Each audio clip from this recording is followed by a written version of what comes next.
May one naman Hi guys, my vlog for today will be all about this little girl who wear wigs on her head and she's having fun. She looks at her face in the front of her camera. She can't help herself not to laugh.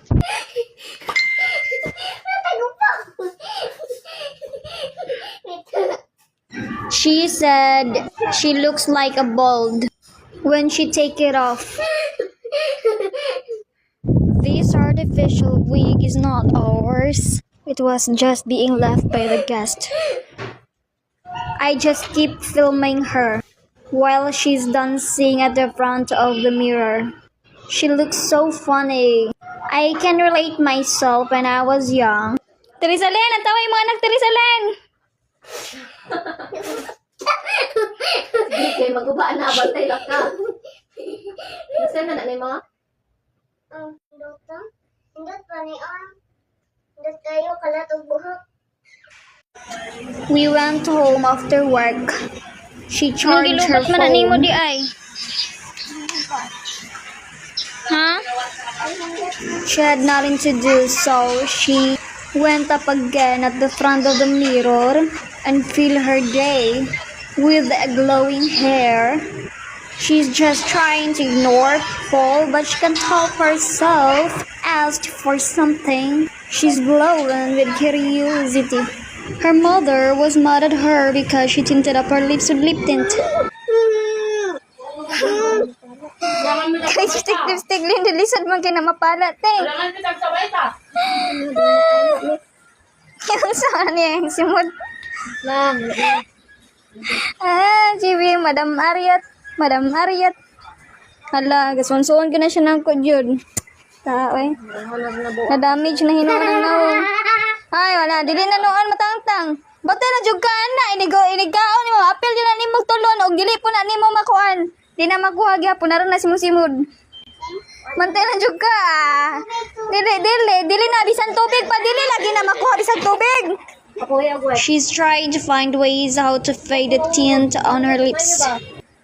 Gamay pa kayo ka oh, nantawa bagod na oh, naapa ka diri ako na anak ko dira oh, dako lang kay ko sa ngatanan. Ka oh, bubo pa kay ka ah. I think she's influenced by me. Gijud, umakuha ba din na? Her mother scolded her.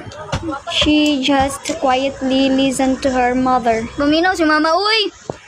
Ang simud. Kanta? Kaya kita ng artist ko, ang nagsuway na ito, ariat na kayo, baka pag ano kita. Yan sa tawong. Ninyo na lang ito, nakalumat na lang. Kaya ko na lang ito, palagi mo lang. Sige. Diretso na tayo na siya. Mag-asa mo ato ba? Mag-asa mo lang ka. Her mother used to call her Pandak. She is definitely a cute little girl. She is just smiling. She continually wiped up her lips.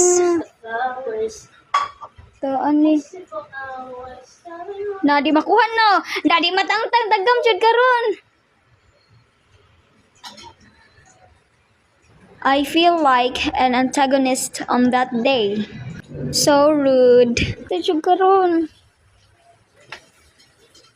Natangtang ada smud. She tried to put Downy.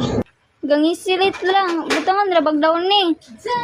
Butangan man ani mo Downy nga sa simod man ani mo makatilaw jud kag Downy inig kaon nimo niya. Lawa na tawag gidawnihan niya din butang niya siyang simod. Isabaw mo.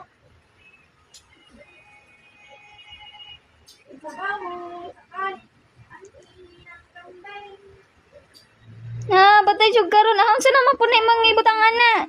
Balo na pangitag pamagi o taka-taka ra panguhat dira Downy lagi ba? Look what she's doing. She eventually doing her best. Ali! May one naman